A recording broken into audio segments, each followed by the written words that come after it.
तो इसी बीच एक बड़ी और अहम जानकारी सामने आ रही, जहां दारा सिंह के इस्तीफे के बाद से केशव प्रसाद मौर्य ने एक ट्वीट किया है। डूबती हुई नाव पर सवार होने से नुकसान उनका ही होगा, ये केशव प्रसाद मौर्य ने कहा है। तो ये बड़ी जानकारी सामने आ रही, जहां पर बड़े भाई दारा सिंह जी, आप अपने फैसले पर पुनर्विचार करिए। तो ये मनाने की कहीं ना कहीं कोशिश की जा रही है केशव प्रसाद मौर्य के द्वारा। आपको बता दें कि स्वामी प्रसाद मौर्य को भी कल मनाने की कोशिश की जा रही थी, लेकिन वो नहीं माने और लगातार बीजेपी पर हमलावर होते नजर आ रहे थे। और उसके बाद अब एक बार और इस्तीफे का दौर लगातार जारी है। दारा सिंह का इस्तीफा हो गया है और साथ ही केशव प्रसाद मौर्य ने ट्वीट करके कहा है कि डूबती हुई नाव पर सवार होने से उनका ही नुकसान होगा।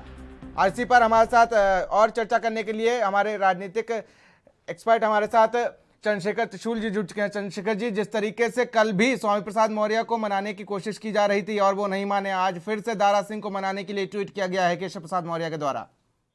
देखिए, अब इन ट्वीट से कुछ होना नहीं है प्रियव्रत। ये ट्वीट सिर्फ महज औपचारिकता भर है। ये ट्वीट नहीं होते थे तब भी भारत की राजनीति में सियासी जो उठापटक है वो इससे ज्यादा होती थी। लेकिन ट्वीट तो कहने भर को है कि ट्वीट कर दिया है। कल को ये ना बात हो कि उन्होंने हमारा सम्मान नहीं रखा, क्योंकि आज सुबह भी स्वामी प्रसाद मौर्य बोल रहे थे कि मुझे किसी का फोन नहीं आया। तो ऐसे में जिम्मेदारी बन जाती है कि जो सार्वजनिक मंचों पे, सोशल मीडिया पर कम से कम अपने वो वक्तव्य जारी किए जाए, ताकि वो एक आधार रहे कि देखिए हमने कहा था आपसे आने के लिए, आप नहीं आए। तो ये महज ट्वीट एक औपचारिकता है। अगर सब बातें ठीक होती तो रिश्ते इस कदर खराब नहीं होते जिस कदर हुए हैं और लोगों के सामने आए हैं।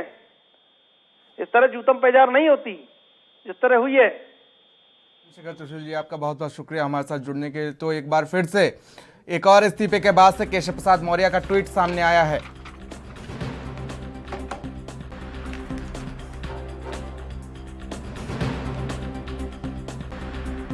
साल के 365 दिन 24 घंटे और 7 दिन, हर हालात वाकयात की, हर खबर की, हर दस्तक को देखने के लिए एएनबी न्यूज के यूट्यूब चैनल को करें सब्सक्राइब और फेसबुक पेज को करें follow.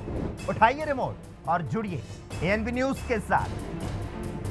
Tata sky channel number 1927 और एयरटेल चैनल नंबर 356 पर अब ANB news Jio TV, mobi app, Airtel Xtreme OTT, Instagram, Twitter, Google Play और ऐप स्टोर पर भी अवेलेबल है। एएनबी न्यूज, आपकी बुलंद आवाज, आपकी बात।